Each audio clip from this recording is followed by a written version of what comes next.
అజ్ఞానమును తొలగించగలిగినటువంటి సమర్థ విద్య ఎప్పుడైతే మనం నేర్చుకుంటామో, భయరాహిత్యానికి ఎప్పుడైతే అడుగులు ముందుకు వేస్తామో అక్కడ నిజమైన ఆనందం మనిషిని కలుగుతుంది. అందుకే సౌందర్యలహరిలో శంకర భగవత్పాదుల వారంటారు, అవిద్యానామంతఃమిహిరస్థిమిర ద్వీపనగరి జడానాం చైతన్య స్థబక మకరంద శృతిఝరి అని వారు అమ్మవారిని శ్లాఘిస్తారు అక్కడ.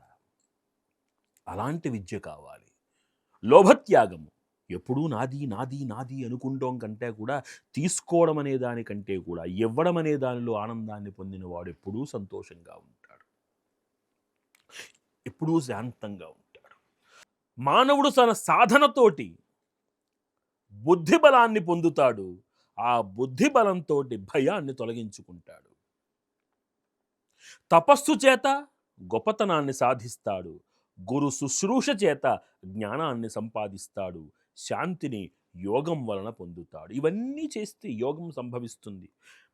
యోగం సంభవించగానే శాంతి లభిస్తుంది. కాబట్టి ఆసక్తితో చదివినటువంటి చదువు, ధర్మబద్ధముగా చేసినటువంటి యుద్ధము, నిష్కామంగా చేసినటువంటి కర్మ, నియమంతో చేసిన తపస్సు చివరికి నీకు సుఖాన్ని, శాంతిని, ఆనందాన్ని కలిగిస్తాయి. స్వధీతస్య సుయుద్ధస్య సుకృతస్య చ కర్మణః తపసశ్చ సుతపస్తస్య తస్యాంతే సుఖమేధతే. చివరికి ఇవన్నీ కూడా ఆనందాన్ని ఇస్తాయి.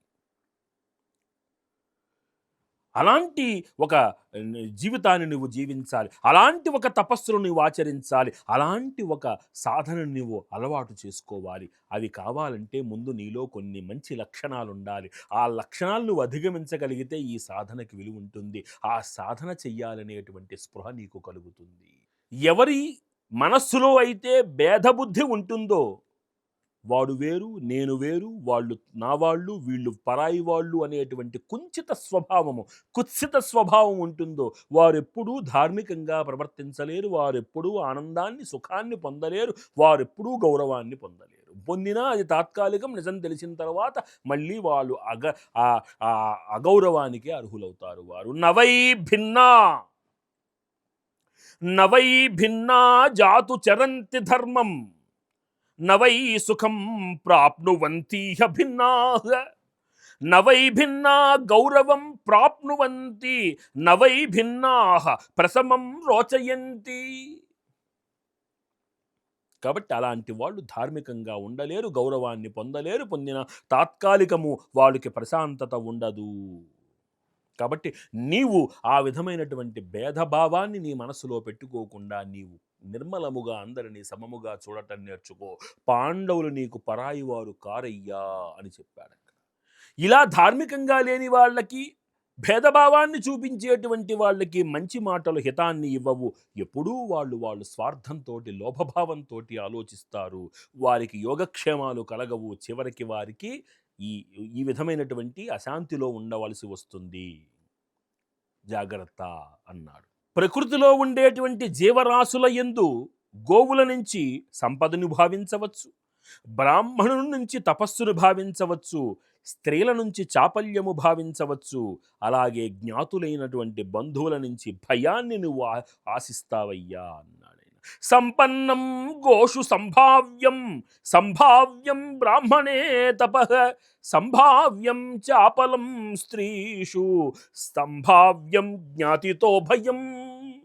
కాబట్టి జ్ఞాతుల నుంచి ఏమొస్తుందంటే భయం వస్తుంది. అదే జరుగుతోంది ధర్మరాజు వారికి కౌరవుల నుంచి. కాబట్టి నీలో కనుక సమభావం ఉంటే ఇవన్నీ జరగవు. కాబట్టి నీవు సమభావాన్ని పెట్టుకుని ప్రవర్తించవయ్యా.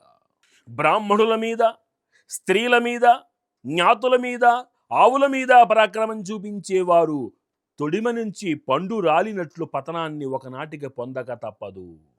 అలాంటి హీనమైన పనులు నీవు చెయ్యరాదు. జ్ఞాతులైన వారిని నీవు ఎప్పుడూ కూడా చాలా జాగ్రత్తగా చూసుకోవాలి. విడిగా ఉంటే లోతుగా వేళ్లు పాతుకుపోయిన పెద్ద చెట్టును కూడా వాయువు ఒక్క క్షణంలో మానుతో వేళ్లతో సహా పెకిలించేస్తుంది. మీరందరూ అంటే నీ బిడ్డలైతే ఎవరైతే ఉన్నారో వీళ్ళందరూ కూడా ఒక్క పెట్టుకు కూలిపోవడం అనేటువంటిది తథ్యము. అలాంటి పరిస్థితి నీ బిడ్డలకు రానిచ్చుకోకు. మహానప్యేకజో వృక్షః బలవాన్ సుప్రతిష్ఠితః ప్రసహ్య ఏవ వాతేన సస్కంధో మర్దితుం క్షణాత్. ఒక్క క్షణం చాలయ్యా, ఆ వాయువుకి విడిగా ఉన్న వేళ్లతో కూడిన మహావృక్షమైన అలా పెకిలించి తీసుకుపోతుంది.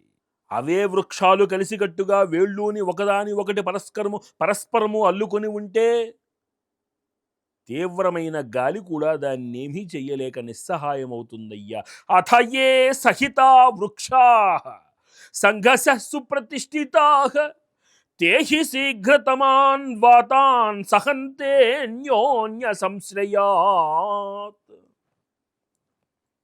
అన్యోన్యముగా ఉండేటువంటి వృక్ష సంపదంతా కూడా తమలో తాము కలిసికట్టుగా ఉంటే ఎంతటి పెనుగాలి అయినా సరే వాటినేమీ చెయ్యలేక నిస్సహాయంగా ఉంటుంది. కాబట్టి అలా నీ బిడ్డలని సన్మార్గంలో కలిసికట్టుగా అందరితో కలిసి ఉండమని చెప్పడానికి ప్రయత్నించమన్నాడు. అలా కలిసికట్టుగా ఉంటే వీళ్ళందరూ కూడా ఎలా ఉంటారట? అన్యోన్య సముపష్టం భాత్ అన్యోన్యాపాశ్రయేణ చ జ్ఞాతయః సంప్రవర్ధంతే సరసీవోత్పలాన్యుత. ఉత్పలములు ఎలాగైతే కనుక అవి అన్యోన్యంగా కలిసి ఉంటే, ఆ ఒక చెరువులో ఎలాగైతే అవి వికసించి పూస్తాయో తామరలు, అలా జ్ఞాతులందరూ కలిసి ఉంటే వంశవృద్ధి కలుగుతుంది నాయన. రోగపీడితులైనటువంటి వారు ఫలములను పొందలేరు. ఫలములు అంటే పుత్రులని, ఐశ్వర్యమని వాటిని పొందలేరు. విషయము యొక్క తత్వాన్ని కూడా సాధించలేరు. రోగులకు సతతము దుఃఖమే కలుగుతూ ఉంటుంది. ధనం వల్ల పొందే భోగాలు కానీ సుఖం కానీ అట్టి వారికి తెలియవు. నాడు జోదములో పరాభవించినటువంటి ద్రౌపదిని చూసి దుర్యోధనుణ్ణి వారింపవయ్యాను నేను నీకు చెప్పాను నీకు, కానీ నీవు నా మాట పాటించలేదు. పండితులైనటువంటి వాడు జోదం మీద ఆసక్తిని త్యజిస్తాడు. పురాహ్యుక్తం నాకరోస్త్వం వచో మే ద్యూతే జితాం ద్రౌపదీం ప్రేక్ష్య రాజన్ దుర్యోధనం వారయేత్యక్షవత్యాం కితవత్వం పండితావర్జయంతి. పండితుడైనటువంటి వాడు జోదాన్ని త్యజిస్తాడు, సన్మార్గములో ఉంటాడు, నిరంతరము గురుపాద సేవా సౌభాగ్యాన్ని పొందాలనుకుంటాడు, నిరంతరము ధర్మ కార్య ఆచరణ సంయుక్తుడవుతాడు. అలాంటి ఒక ఉత్తమ సాంగత్యాన్ని అలవాటు చేసుకుంటాడు. మెత్తని వానితో అంటే బలం లేని వానితో బలవంతుడు కనుక విరోధం చెంది వాడి మీద కనుక జయిస్తే అది నిజమైన బలం కాదు.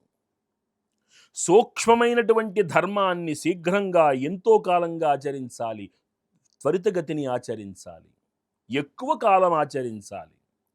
మనం క్రూరంగా ఉండకూడదు, మనస్సు నిర్మలంగా ఉండాలి. క్రూరుని సంపద నశిస్తుంది.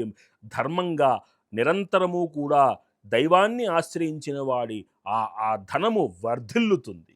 కాబట్టి ఓ ధృతరాష్ట్ర, నీ కుమారులు పాండవుల్ని రక్షించవలసినటువంటి బాధ్యత ఉన్నది. అందుకు నీవు ఉద్యుక్తుడవు కావాలి. నీ పుత్రులను పాండుకుమారులు కూడా రక్షించాలి. జ్ఞాతులందరూ కలిసి ఉండాలి. ఇద్దరికీ ఒకడే శత్రువైనా మిత్రుడైనా కావాలి. ఇద్దరికీ కర్తవ్యము ఒకటే కావాలి. అలా సద్బుద్ధితోటి సుఖులై జీవించాలి. ఇది నేను నీకు చెప్తున్నటువంటి హితవాక్యమయ్యా అని ఈ విదుర నీతిలో 4వ అధ్యాయాన్ని ధృతరాష్ట్ర విదుర సంవాదంలో ముగించటం జరిగింది. స్వస్తి.